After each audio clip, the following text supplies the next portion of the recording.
तो हम लोगों ने जो दूसरा पहला वीडियो बना दिया है किरचॉफ के नियम पर, आज दूसरा उसी का दूसरा पार्ट जो है हम लोग शुरू करने जा रहे हैं।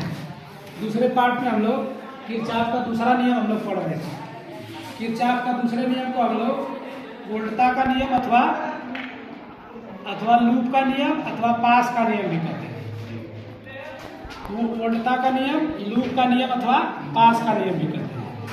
तो इस नियम में देखिए, ये चित्र में दिखाया गया है, इसमें दो बंद पास है। एक पास नंबर 1, ये इधर से इधर हम लोग चलेंगे इस पास में, ये दिशा दिया गया है।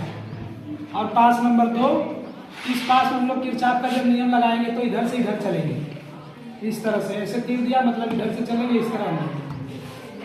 तो यहाँ हम लोग देखते हैं किरचॉफ का जो सेकंड नियम लगाते जब है तो उसमें कुछ नियमों का पालन करना पड़ता है।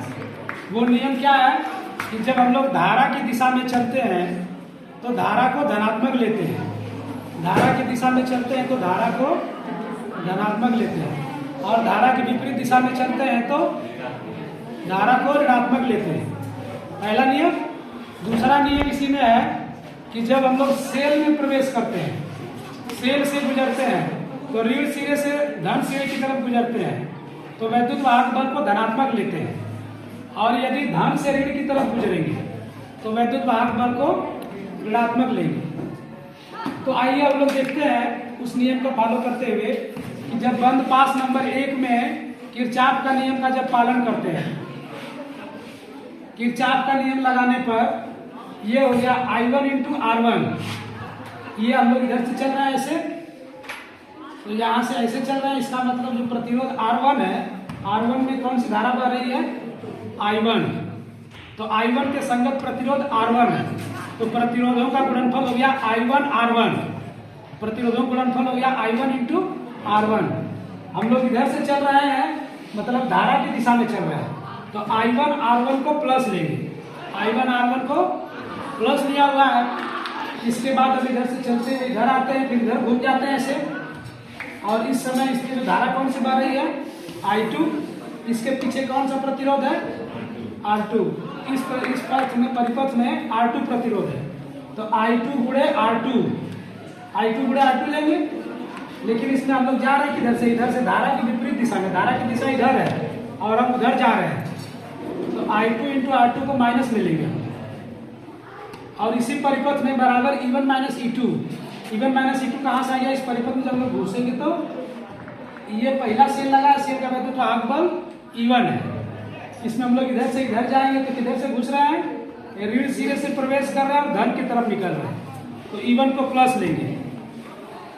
इसके बाद हम लोग इधर से जब आ रहे हैं, इधर से तो इधर जा रहे हैं, तो ये धन सिरे से सेल के घुस रहे हैं और किधर निकल रहे हैं?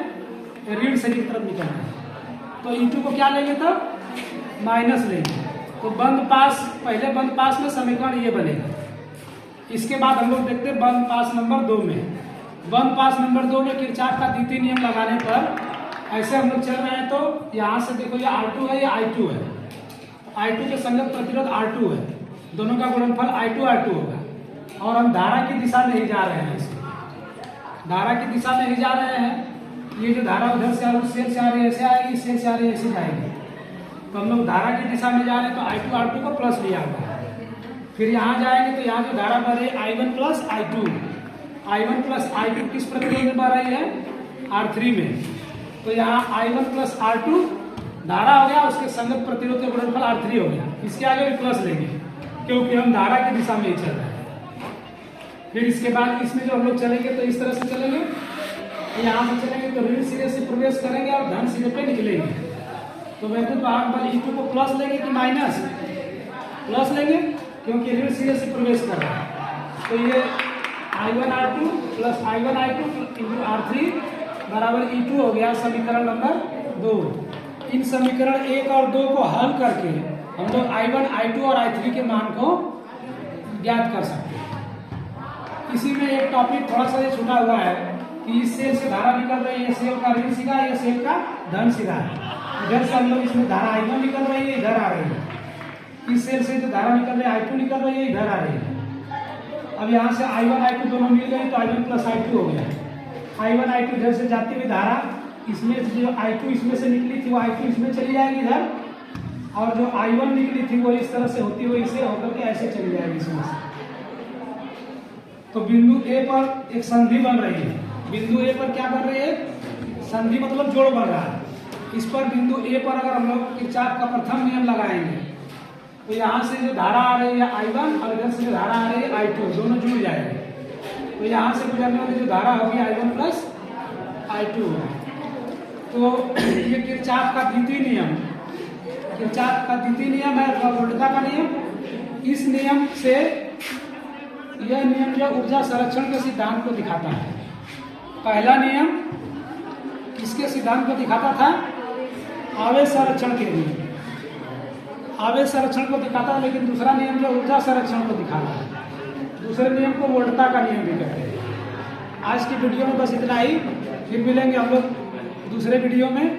तब तक के लिए धन्यवाद। आप लोग इस वीडियो को अगर पसंद आया हो तो इसको देखिए और इसको लाइक कीजिए, कमेंट कीजिए और इसको सब्सक्राइब कीजिए, साथ ही साथ उसको शेयर भी कीजिए। बहुत बहुत धन्यवाद। मिलते हैं अगले वीडियो में। जय हिंद, जय भारत।